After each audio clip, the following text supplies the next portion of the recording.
Well, good morning and welcome. My name is Ruth Robarge. I'm a member of the congregation and happy to be moderating this morning on this beautiful, beautiful Mother's Day. It's an extra special day for us all. If you haven't brought up your mom's picture to put on the display here, don't worry, come on up. We're glad to have them. And if you forgot to bring one like I did, I guess I could open my phone and put it up there. I want to put a mental picture of Mom on there, so you can do that too. We normally don't have announcements at this time, but our bylaws dictate that we must announce from the pulpit that we're having an annual meeting prior to us having the annual meeting. So next Sunday, the 21st, is our annual meeting. We'll be electing officers. We have a couple of important resolutions to contend with. We need 30% of the membership for quorum, so please come. There is going to be a light lunch, and then after the service we'll have a light lunch, and then we'll go right into the meeting. So come and please attend. If you cannot attend, there are proxies in the communications center. If you know where that is, that's along that little hall near the front door. Proxies don't count towards the 30%, but it's certainly a way to get your voice heard if you are otherwise engaged. All right, and I'm going to turn it over to Josh, who's going to talk to our membership. Welcome, people.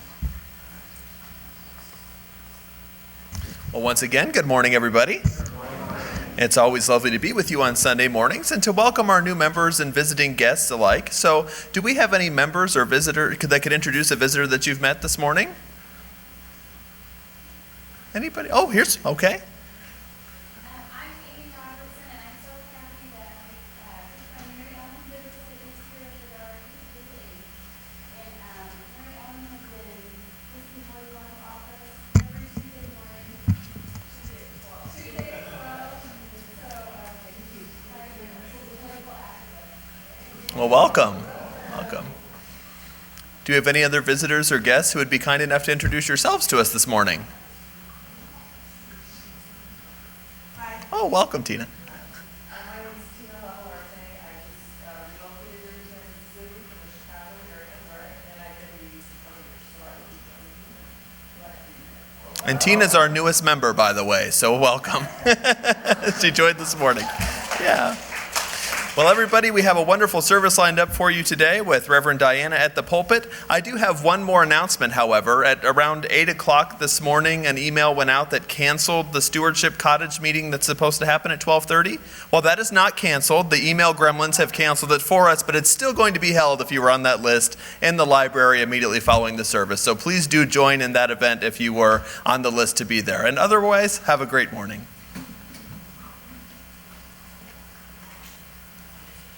Do you want to have an awkward conversation with me today?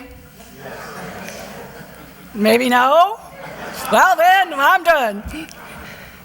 I have been wanting to have this conversation with you for about 2 years now. I heard someone on The Daily Show talk about awkward conversations, and I'll talk more about him in a minute. But ever since then, I've been anxious to get here at the pulpit to speak with you about it, and I look forward to sharing this with you. If you can't handle it, now's the time to leave.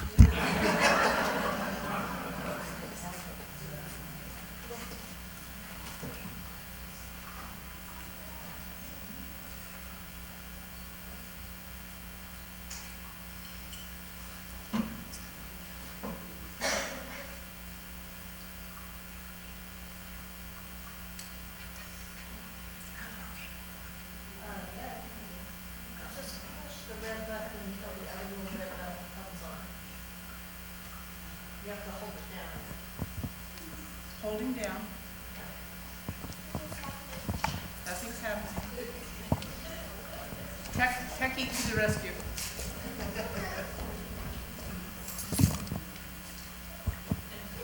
Okay. Hey. Thanks. Sorry about that. That's okay. Hello, my name is Rosie, and I light this chalice for the inherent worth and dignity of every person.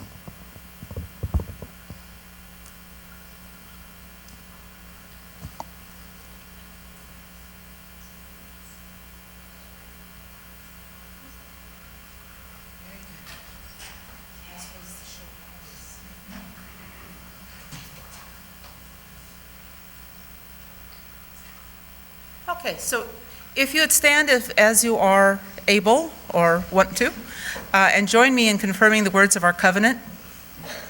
Goodwill is the spirit of this church, and service is its law. This is our great covenant, to dwell together in peace, to seek the truth in love, and to help one another. And stay standing and we'll sing.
I'm going to invite all the children to come forward, and you can sit right up here. We are going to have fun with flowers and Mother's Day today. So today is Mother's Day.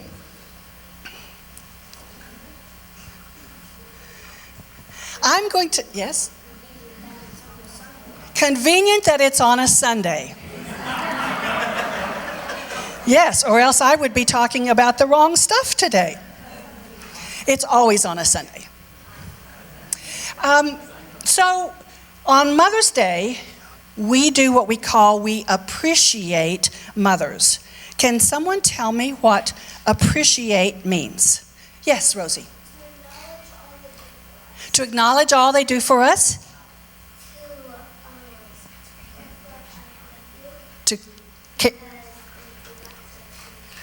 To care for our mothers because they do lots of things for us. Very good. Yes, ma'am.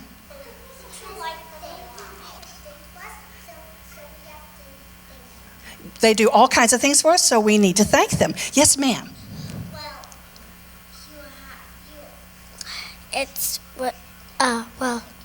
You like them. It means you like them. Yeah, it means you like them. And one more. Yes, ma'am.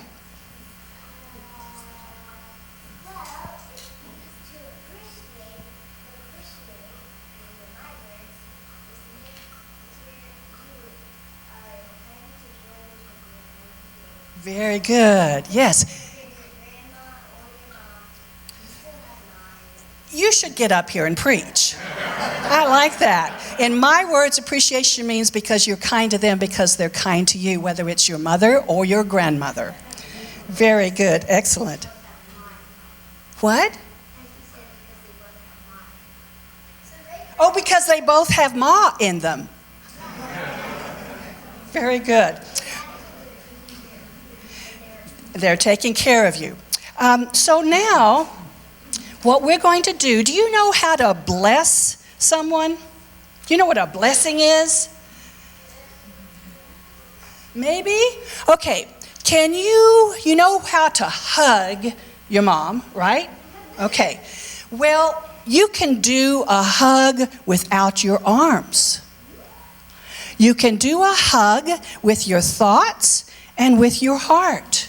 Do you know that there's a place in you where your heart and your mind come together? Where might that be? Can you feel it in your spinal cord? Could be right here. Right here. It could be right here.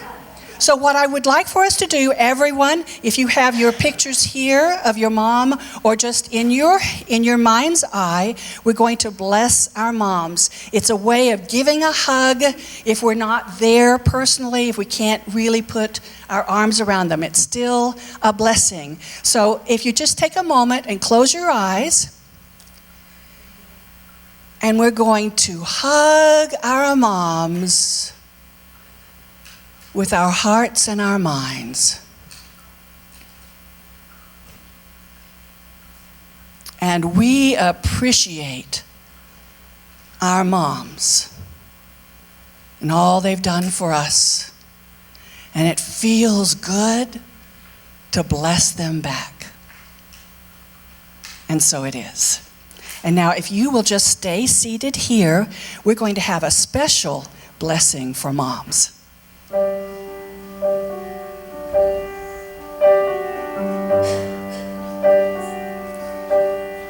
Thank you for watching over me all of the sleepless nights you lay awake. Thank you for knowing when to hold me close and when to let me go. Thank you for every stepping stone and for the path that always leads me home. I thank you for the time you took to see the heart inside of me. You gave me the roots to start this life, and then you gave me wings to fly, and I learned to dream because you believed in me. There's no power like it on this earth, no treasure equal to its worth, the gift of a mother's love. Thank you for every sunlit day that filled the corners of my memory. Thank you for every selfless, unsung deed I know you did for me. Thank you for giving me the choice to search my soul till I could find my voice. I thank you for teaching me to be strong enough to bend. You gave me the roots to start this life, and then you gave me wings to fly, and I learned to dream because you believed in me. There's no power like it on this earth, no treasure equal to its worth, the gift of a mother's love.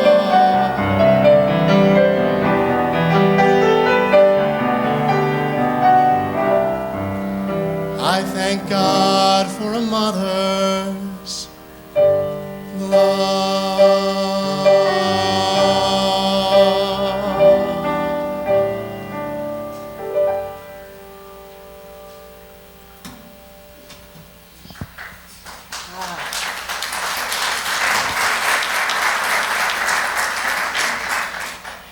Thank you, Tom and Daniel. That was beautiful. We have some gentlemen here who are going to come forward, and they have baskets of roses.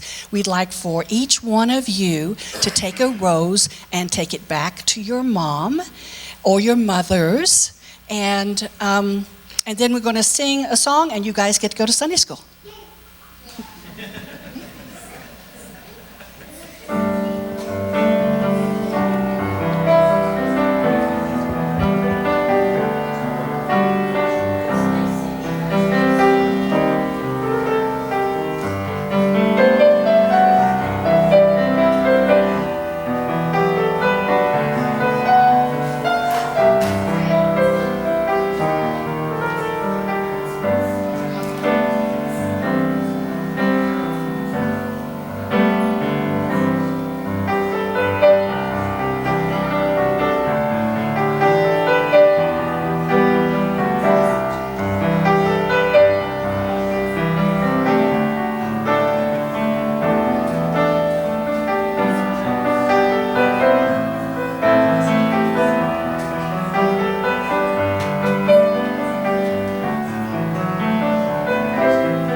And the roses survived that. That's great.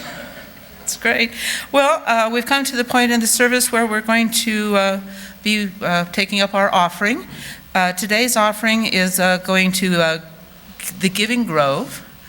As you recall, we share our offering during the month with special locations.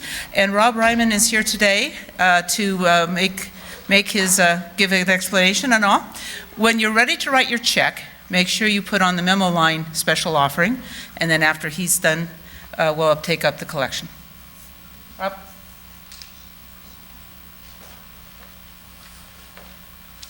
Good morning.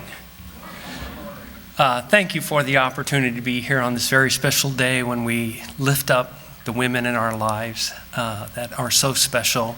You know, women have this just uncanny ability to worry about everyone around them and sometimes don't even think about themselves, and always before they think about themselves. But 1 in 7 women in America feed themselves and their family by going to a food pantry. I am part of an organization that believes in teaching women and families how to fish. You know the old adage, give a woman a fish, she can eat for the day. Teach her how to fish, and she can eat well for a lifetime. That's an adage our organization really believes in firmly. We are empowering families and neighborhoods to grow their own fruits, berries, and nuts. We teach them to create a little food system in their neighborhood. And as part of that, building that food system, we are transforming abandoned lots that are often filled with illegal dumping. We are transforming lots and changing the tone in the neighborhood, and we believe already impacting crime in those neighborhoods. And we are doing, and something amazing is happening around it. We are watching community build around these little orchards in our neighborhoods. So we've been doing this for 4 years, and in that short period of time, we have now partnered with neighborhoods to create 133 little orchards in our city, just in Kansas City here. We installed our last orchard yesterday morning. That's roughly 2,000 trees, and I always like to put in perspective what those 2,000 trees have the opportunity to produce. So I bring a show and tell. My wife told me one day, she said, honey, you got to stop with the numbers, show people what it does. So this is a peck basket. It holds about 10 pounds of fruit. And those 2,000 trees that are now in neighborhoods all across our city have the potential to generate roughly 50,000 of these. Now, it's meaningful quantities of healthy food. The really cool part, a couple of things I would say. One is it takes roughly, our average orchard size is about 14, 15 trees. It takes an investment of about $600 to create that orchard.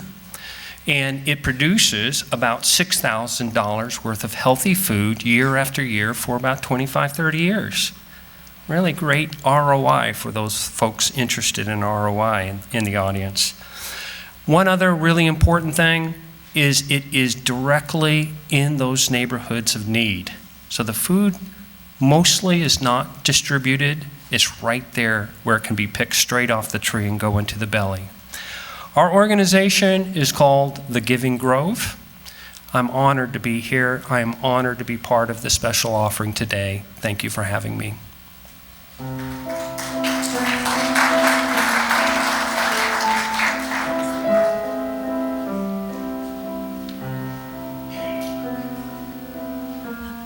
The ushers can come forward.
Please join me with our words of dedication for the offering.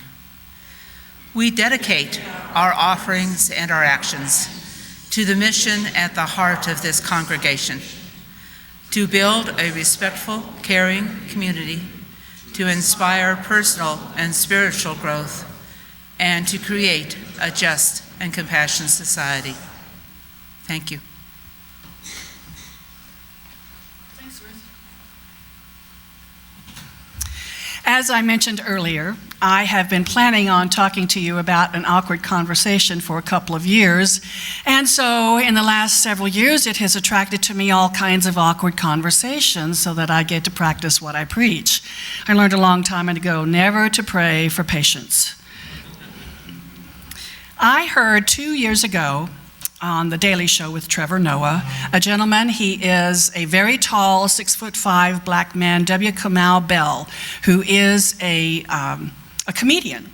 And CNN has hired him to be the host of a docuseries called United Shades of America. And what he does is he confronts really scary topics. He goes right up. His first episode was about meeting the KKK. And he showed up at a cross burning, and then they have another clip of him in a cafe, in a diner, talking with one of the members of the KKK very respectfully, but letting the person talk about who they are. And at the end of the interview, Trevor Noah asked him, "Why are you doing this? Why are you walking into a hotbed of hatred toward you?" And he said, if we're going to ever build bridges in our community, we have to lean in to the awkward conversations. It's the first time I'd ever heard the phrase awkward conversation. It hit me. If there's an awkward conversation, I'm out of there. And it blew my mind, and so I've been thinking all this time, oh, we really need to talk about that. So we're going to start today with a clip. The second season of United Shades of America is now on Sunday night CNN, and Bell's first episode of this season was talking with Richard Spencer, who is the self-proclaimed founder and leader of the alt-right movement. And so, take a look. Welcome back to the Alt-Right Conference, where I'm going to have a chat with Richard Spencer, the man who actually coined the phrase alt-right and who openly advocates for a 50-year ban on non-European immigrants. And also the man who said that the New England Patriots Super Bowl win was a victory for the white race. Do you think the guy who scored the winning touchdown feels that way? He's black. Exciting. I'm so nervous. Not since I talked to the Klan. So you're the guy who's coined the term. You're leading the conference. What does it mean to you to be alt-right? If you would sum it up in one word, I would say it's identity. And that identity is the foundation of everything. And also, I put forward this mantra, race is real, race matters, and race is the foundation of identity. So if I were to ask you, who are you? Just don't think about it, just answer. No. I would say I'm a black man. I would put those two come back to back. But if you ask a white person, would they say, I'm a white man? No. Like, in a way, we want to be as smart as African Americans about identity. We're happy to help you. So I think white people do need to talk about their whiteness more, and we're here doing it. We're here to talk about white privilege. We want to bring it back, make white privilege great again. So you're a fan of white privilege? Oh yeah. What do you love about white privilege? Oh, it looks great. Like, the people are good looking, and nice suits, great literature. Like, I just want to bathe in white privilege. The greatest, most awesome thing. It's working out for you. Okay, everybody, let it out. Okay, we don't want to keep that inside. These town hall meetings that they're having now, maybe you've heard and seen some of the clips from the town hall meetings, and people are really mad. They are yelling, they are screaming. And I'm just wondering, is it doing any good? And frankly, you have to admit that it probably is. The yelling is getting people's attention. They're getting on the news. They're getting included in the broadcasts on MSNBC and Fox and CNN, and so people are becoming aware. The politicians are becoming aware of how angry everyone is.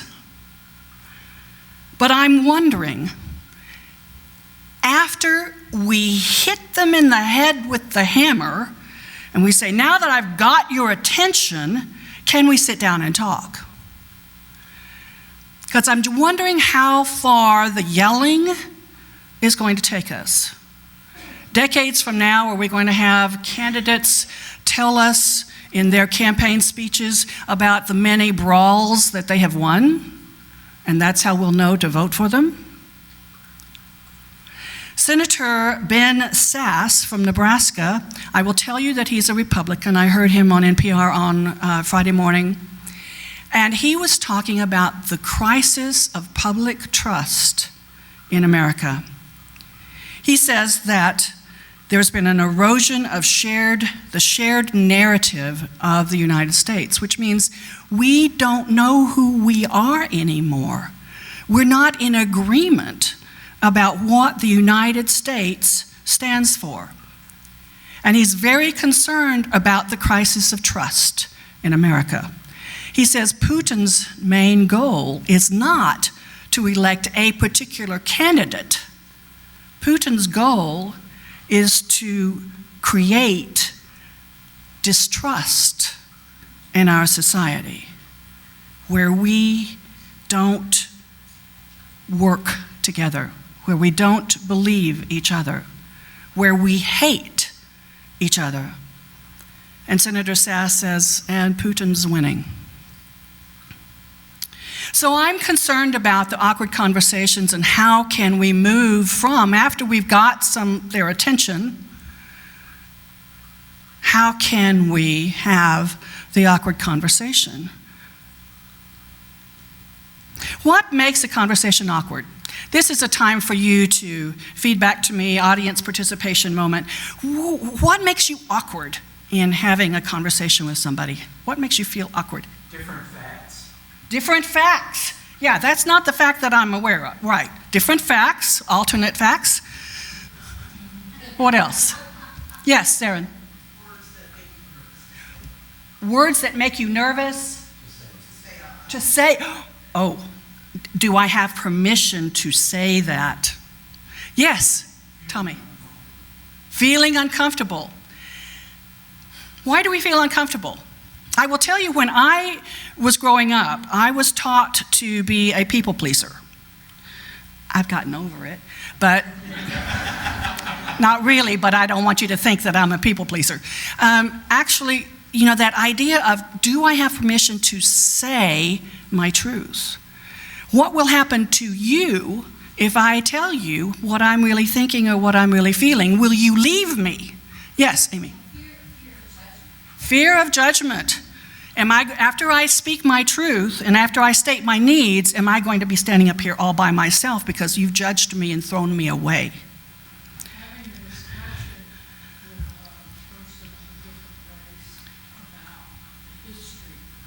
Having a discussion with a person of a different race about the history, because it's not what I know. Am I going to look like an idiot because I don't know? I might say something that's not politically correct without even knowing it, because there's no one else who could have had that conversation. Now, I would have, with Richard Spencer, I could have had a conversation with him, but it would have been a totally different conversation. What Bell was actually willing and courageous enough to do was to go up to someone who hates him and to speak his truth, to find common ground, to laugh, to keep his sense of humor. Sometimes when I'm in an awkward conversation, I clench up and humor is not to be found. And I was thinking the other day about awkwardness, and I don't know if any of you have ever been through an awkward stage. I know when we're, are we still there?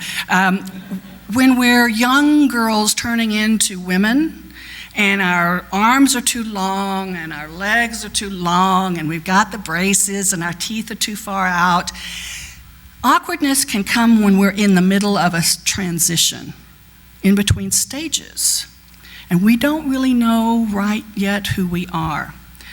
So we're talking a little bit about what is awkward, and in a moment we're going to move into, okay, how? What are some of the steps? And there is someone who's very good at this, who we're going to see some suggestions from him in how to do this. What if we don't engage in this awkward conversation? What if we just, let Kamal Bell do it. Let somebody else do it. Let the people at the town halls do it. I'll just sit here and watch. What happens if we don't engage in the awkward conversations? Joel? Our needs are never met. Status quo. Status quo. I will challenge you on that, Jefferson. I think things blow up. I think if we do not have those awkward conversations, things blow up like things blew up in November. We live in our own little bubbles. I love this church because it's a very comfortable bubble for me. I can talk politics, and I'm pretty well assured that everyone's going to agree with me. So I feel really comfortable talking about politics. But all along, I'm living in this bubble, and things are roiling outside of me that I am totally unaware of. What if it was really good that Trump won? What if the people who had needs that were not being addressed, we now know who they are? I was totally clueless about it before. And if my candidate had won, I would never have known. What if we didn't have, what if I hadn't told you Senator Sass was a Republican?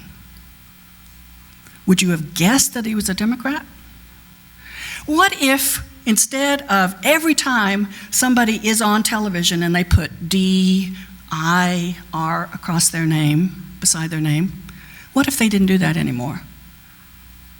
What if we weren't so into, I don't know about you, but if I'm listening to the news, I want to know what party the person's from because I want to know if I'm going to believe what they have to say. And if they say something I don't like, because they're blah, blah, blah. And I'm able to just put them into this little box so that I think that I have control. If we don't have the awkward conversation, then we don't have the experience of honoring the diversity. You want diversity in your financial profile. We want diversity in our neighborhoods. We want diversity in our institutions, otherwise you have groupthink, and we all go down the drain. So, I'm going to share with you now, we're going to turn to somebody who is actually really good at having the awkward conversation. He gave a speech in Chicago, and so we'll listen to him and see what kind of pointers we can get.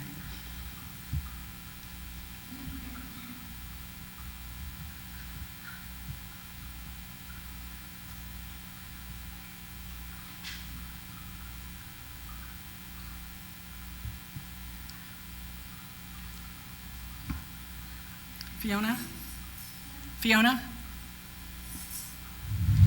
So if we're going to be serious about race going forward, we need to uphold laws against discrimination in hiring and in housing and in education and in the criminal justice system. That is what our Constitution and our highest ideals require.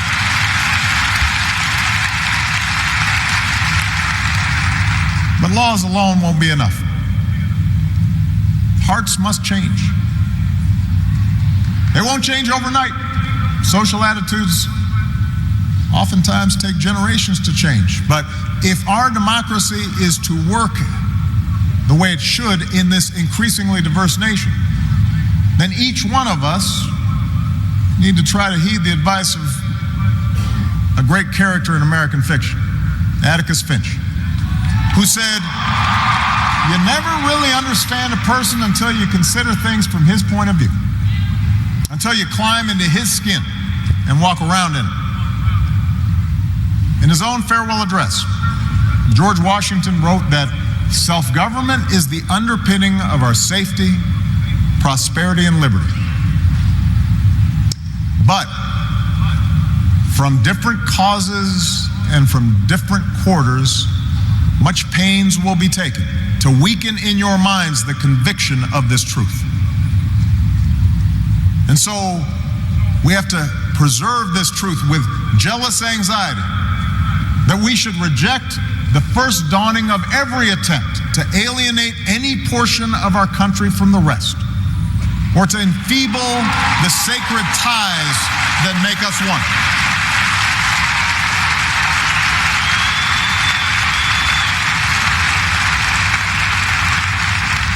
America, we weaken those ties when we allow our political dialogue to become so corrosive that people of good character aren't even willing to enter into public service.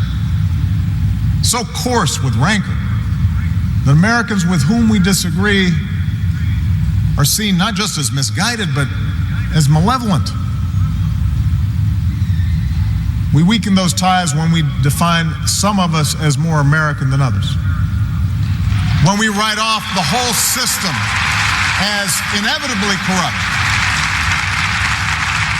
and when we sit back and blame the leaders we elect without examining our own role in electing them.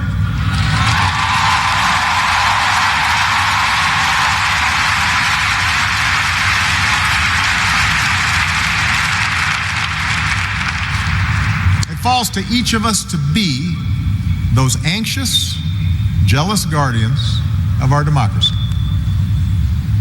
to embrace the joyous task we've been given to continually try to improve this great nation of ours. Because for all our outward differences, we in fact all share the same proud title, the most important office in a democracy: citizen. Citizen.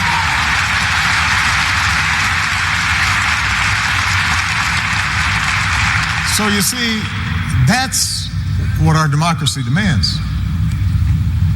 It needs you. Not just when there's an election, not just when your own narrow interest is at stake, but over the full span of a lifetime. If you're tired of arguing with strangers on the internet, try talking with one of them in real life.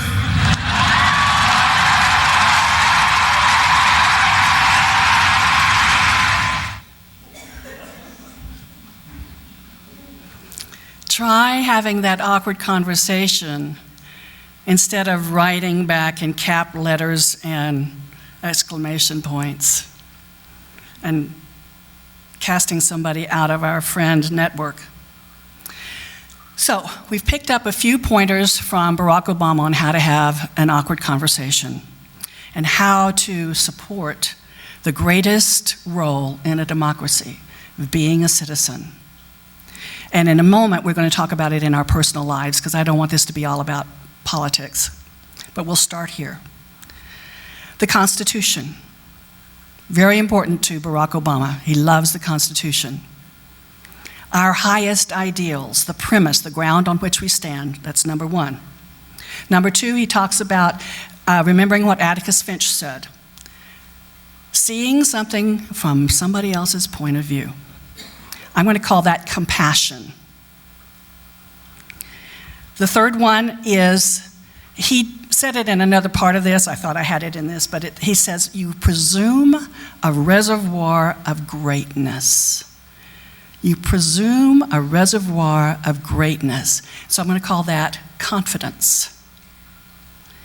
And then I'm adding a step which is called construct, which is building, taking action, getting out of our computer room and walking out and talking to someone face to face. So these are the 4 COs.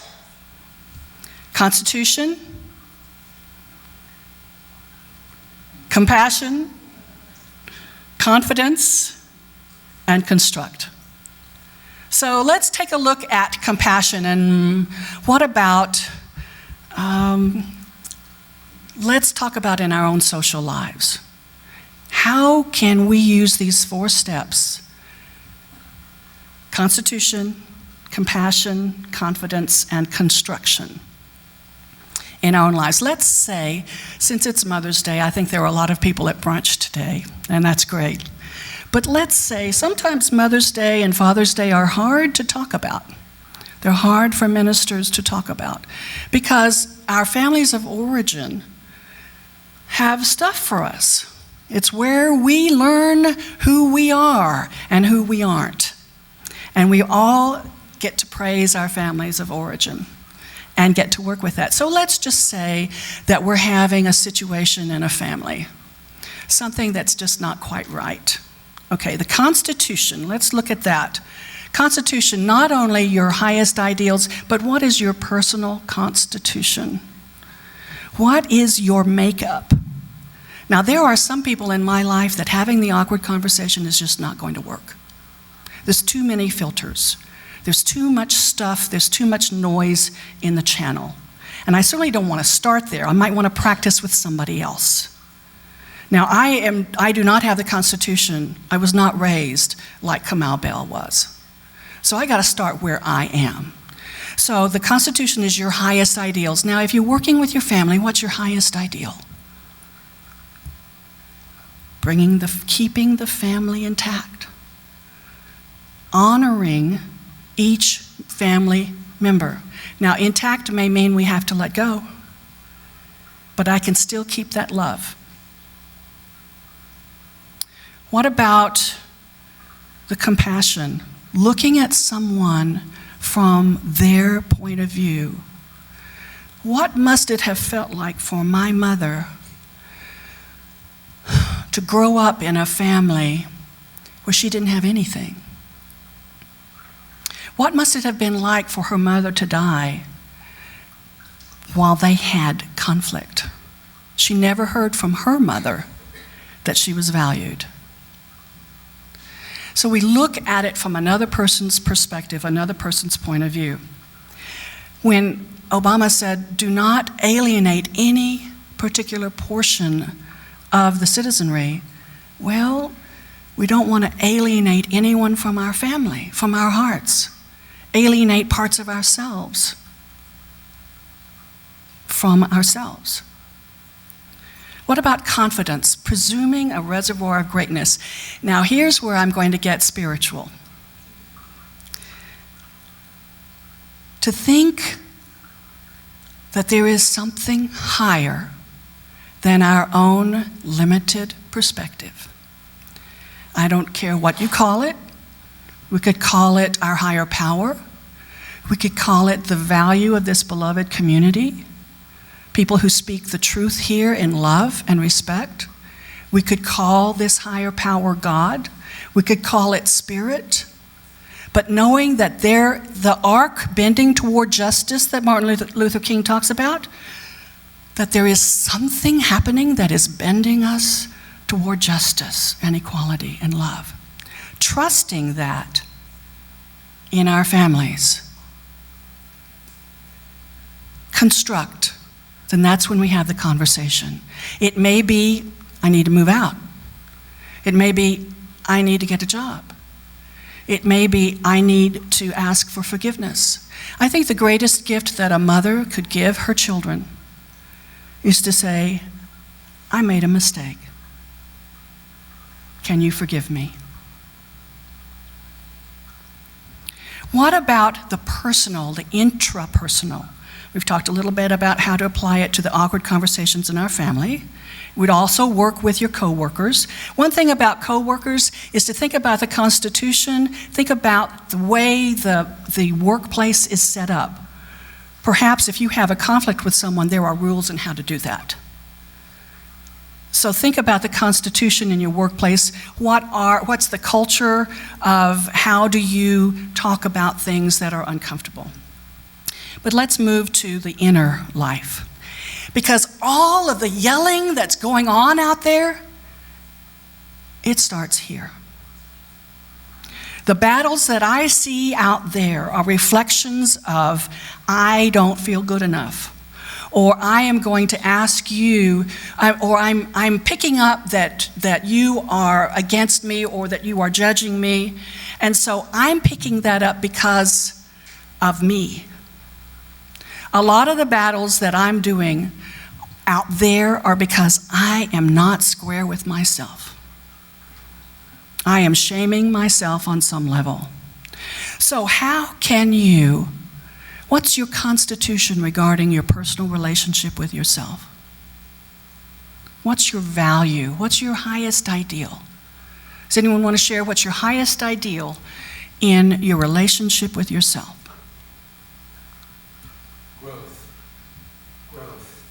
I love that. My highest ideal in my relationship with myself is growth.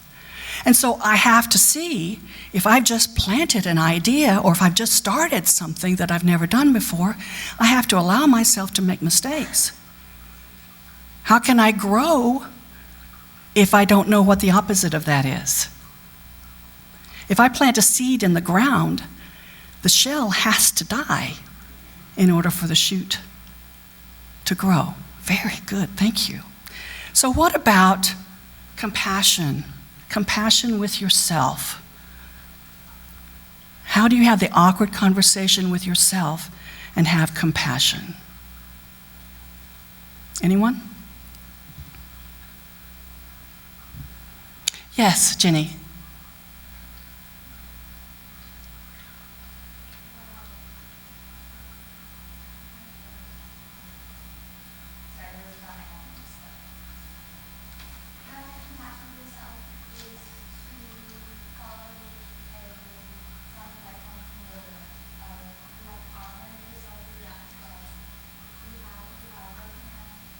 Yes.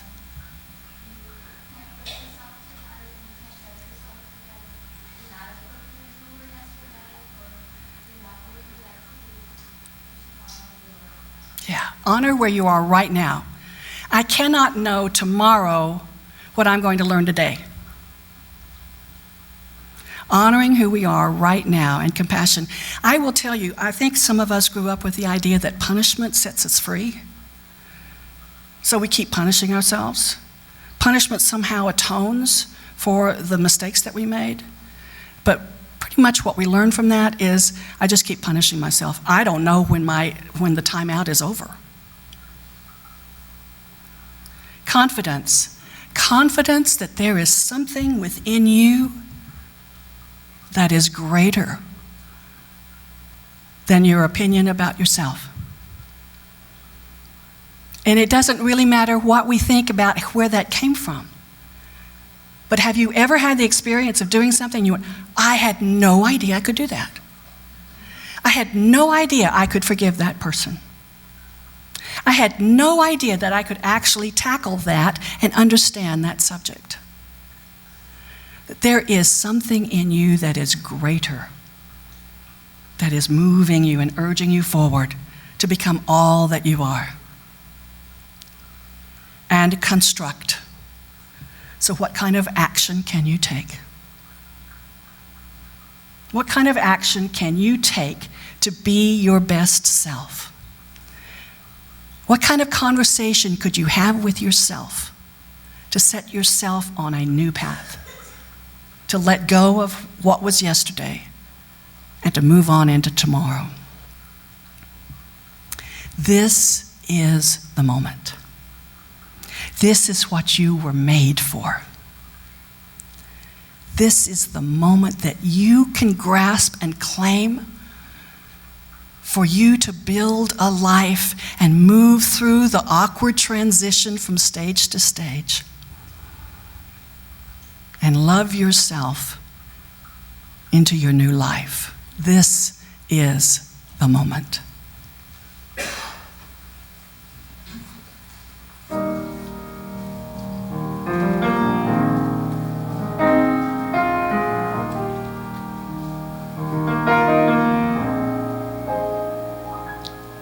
This is the moment, this is the day when I send all my doubts and demons on their way. Every endeavor I have made ever is coming into play, is here and now today. This is the moment, this is the time, when the momentum and the moment are in rhyme.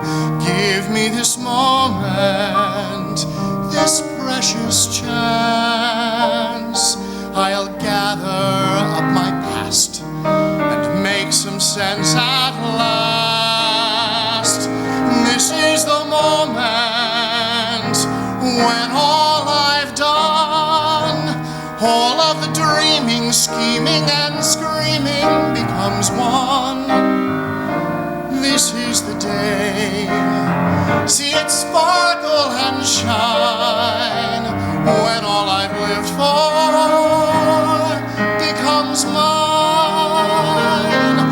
For all these years I faced the world alone, and now the time has come to prove to them I made it on my own. This is the moment, my final test. Destiny beckoned, I never reckoned second best. I won't look back, I must not fall. This is the moment, the sweetest moment of them all. This is the moment, damn all the odds. This day or never, I'll sit forever with the gods. When I look down, I will always recall, moment for moment, this was the moment, the greatest moment of them all.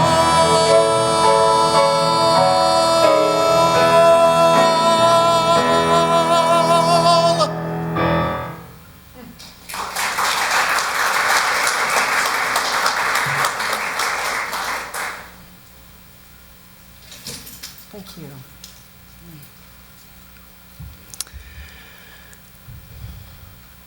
I love you. Thank you for being here today.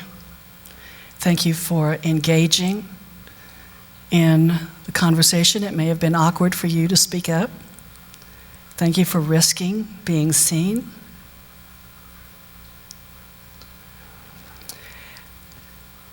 There are more roses here. We're going to close with a song, but if you want to come up and get some flowers, make sure you remember to take the picture of your mom home. Thank you for bringing your moms to share with us. And be the mother to yourself. The love, the support, the encouragement. Because what happens when you know how lovely you are, everyone around you feels that. And they look in your eyes and they know how wonderful they are.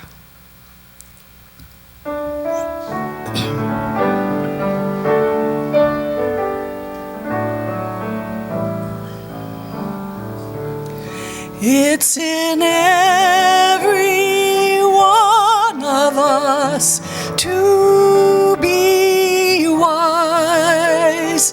Find your heart, open up both your eyes. We can all know everything without ever knowing why. It's in every one of us.